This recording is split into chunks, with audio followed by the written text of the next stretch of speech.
সিরাজগঞ্জের শাহজাদপুর উপজেলায় এনায়েতপুরে এসএসসি পরীক্ষা চলাকালে খাতা দেখতে না দেয়ায় সহপাঠীদের মারধরে আহত এক পরীক্ষার্থীর মৃত্যুর অভিযোগ উঠেছে। কেউ বলছেন নারী ঘটিত বিষয়। তদন্ত করে দোষীদের শাস্তির দাবি জানান স্বজন ও এলাকাবাসী। সিরাজগঞ্জের প্রতিনিধি মাহমুদুল হাসান উজ্জ্বলের পাঠানো তথ্য ছবি নিয়ে ডেস্ক রিপোর্ট। সিরাজগঞ্জের খুকনি উচ্চ বিদ্যালয় অ্যান্ড কলেজের শিক্ষার্থী ইমন হোসেন বড় স্বপ্ন নিয়ে এসএসসি পরীক্ষা দিচ্ছিলেন তিনি, কিন্তু পরীক্ষায় আর বসা হলো না। সহপাঠীদের হাতে খুন হতে হলো তাকে। ঘটনা শুরু গত 17 এপ্রিল। পরীক্ষা চলাকালীন সময়ে এক সহপাঠী তার খাতা দেখে নকল করতে চায়। ইমন রাজি না হওয়ায় সহপাঠীর সাথে কেন্দ্রেই বাগবিতণ্ডা হয়।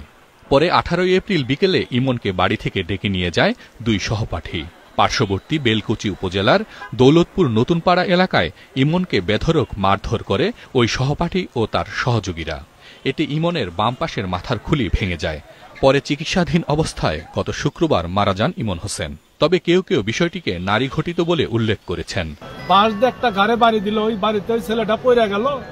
আর একটা মহিলা বলল যে আমরা যে পানি খিলামু, ওই পানি খিলাতে এই মুখটা এক সাইড বেঁকা হয়ে গেল, মানে এখানে সাইরা ফেলা দিচ্ছে। তো যে মেন তার নাম হইল মাসুদ, আর ওর বাবার নাম হইল ডাক্তার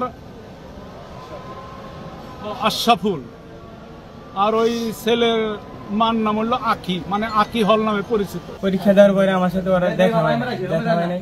পরে বাড়িতে আসছিলাম, বাড়িতে আসার পরে পরের দিন শুনি যে ওকে ওরা মারছে। একটা মেয়ের সাথে সম্পর্ক, ওইটা আমরা গেছিলাম, মেয়েটা বাড়ানোর জন্য গেছিল। পরে ওই ছেলেটাকে না গেছে মারা গেছে, ওই ছেলেটাকে কাজটা কিছু অর্থ এই ছেলেরা নিয়েছিল।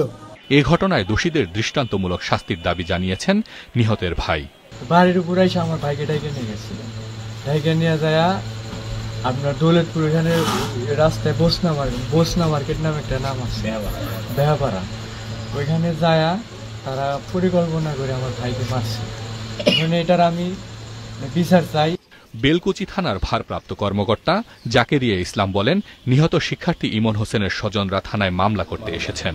যেহেতু ঘটনাটি আমার বেলকুচি থানা এলাকায় তাকে মারপিট করা হয়েছে, এই জন্য আমার থানা এলাকায় ওনার বাবা অভিযোগ নিয়ে আসছে। আমরা ওর প্রেক্ষিতে আমাদের থানায় একটা হত্যা মামলা রুজু করে আমরা আইনগত যে ব্যবস্থা হয় এটা আমরা নিব।